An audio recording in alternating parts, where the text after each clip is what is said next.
D60, Soul Path Analysis for Bob Geldof. Let us do the Soul Path Analysis based on D60 chart of Bob Geldof, now.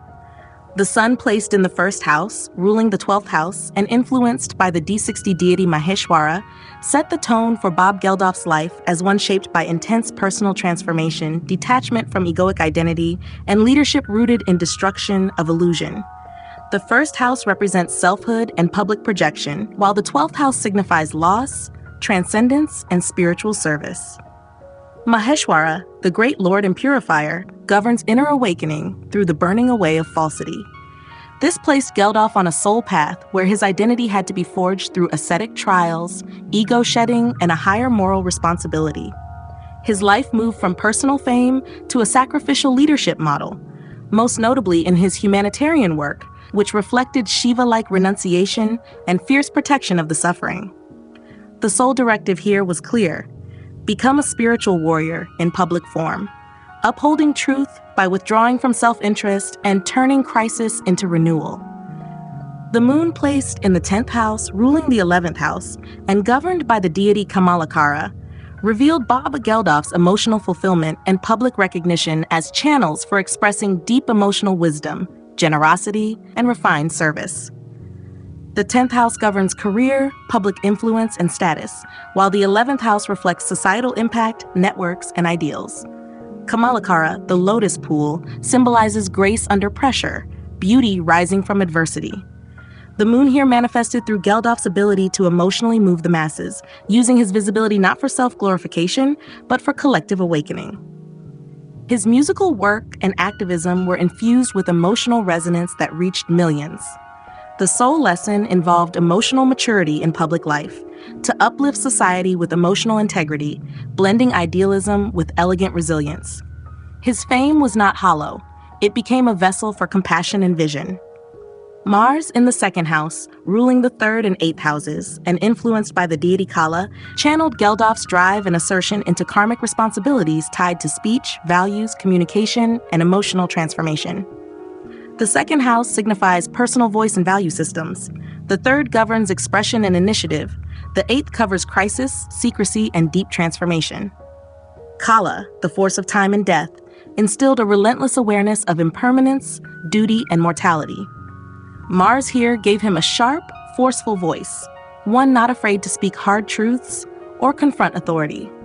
The soul directive was to use the power of words and emotional courage as tools to cut through apathy, especially in facing humanitarian and societal decay. Geldof's confrontational activism, bold, impassioned, and karmically urgent, echoed Mars Kala energy. A warrior aware that time was short and action had to be swift, strategic, and soul-driven. Mercury placed in the 1st house, ruling both the 1st and 10th houses, and influenced by the D60 deity Kantaka, endowed Bob Geldof with a sharp, provocative intellect and a public voice that stirred friction, challenge, and transformation. The 1st house reflects the self and presence, while the 10th governs career, authority, and public life. Kantaka, a deity associated with agitation, disruption, and karmic provocation, demanded that his speech and presence unsettle complacency. Mercury's placement here sharpened his tongue and mind, making him not just a communicator, but a challenger of norms. His charisma carried not smooth diplomacy, but pointed friction, meant to awaken, disturb, and energize public conscience. Whether in protest, music, or political commentary, his words bore the mark of Kantaka, uncomfortable yet necessary. The soul path here was to embody the role of the intellectual agitator, wielding discomfort as a means to spark awareness and catalyze ethical response. Jupiter placed in the 2nd house, ruling the 4th and 7th houses, and aligned with the deity Kamalakara, brought expansive emotional values, refined communication, and a relational ethos grounded in dignity and care. The 2nd house rules speech, values, and inner worth. The 4th governs emotional security, and the 7th governs partnerships. Jupiter here elevated his voice and public values into something wise, paternal, and moral. Under Kamalakara's influence, this expansion became more than intellectual. It was soulful, nurturing, and rooted in emotional maturity. Geldof's messaging in both personal and collective spaces carried gravitas. His relationships, personal and public, were touched by a sense of duty and moral depth. Even when confrontational, his tone revealed a deeper spiritual desire to uplift. The soul lesson here was to harmonize power with grace, conviction with compassion, and public expression with inner emotional richness.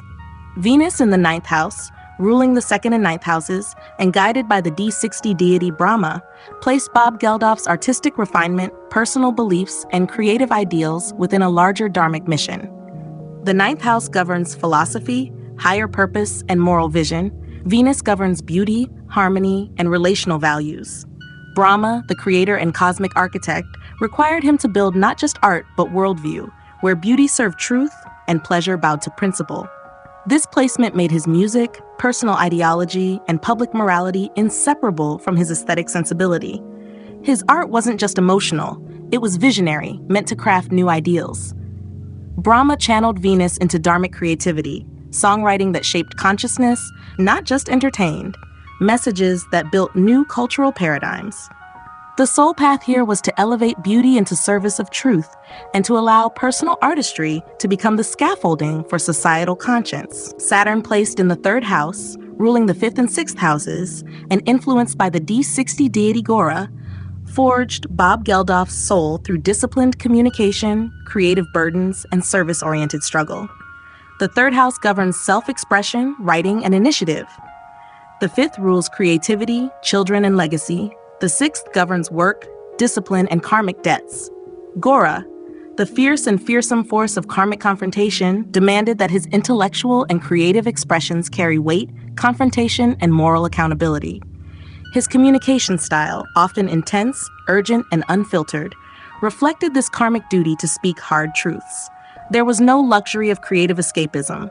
His artistry had to wrestle with injustice, pain, and ethical conflict. The soul lesson here was to treat words as labor, creativity as duty, and public voice as a karmic task, not a gift to be used lightly. His legacy was crafted not from ease, but from relentless inner pressure to serve through challenge. Rahu, placed in the 2nd house, ruling the 6th house, and influenced by the D60 deity Devagni, infused Bob Geldof's speech, values, and life work with the fiery restlessness of transformative services. The 2nd house governs voice, personal principles, and early conditioning. The 6th relates to daily discipline, service, and conflict resolution. Rahu amplified his hunger to impact society, but Devagni, meaning forest fire, ensured that this impact would burn through barriers, often destructively. His verbal style, abrasive at times, impassioned always, was the flame meant to ignite collective discomfort and inspire moral urgency.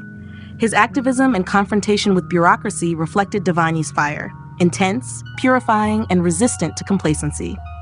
The soul directive was to use language and labor not for comfort or politeness, but as catalysts for burning through illusion, injustice, and inertia, leaving behind cleared ground for collective renewal.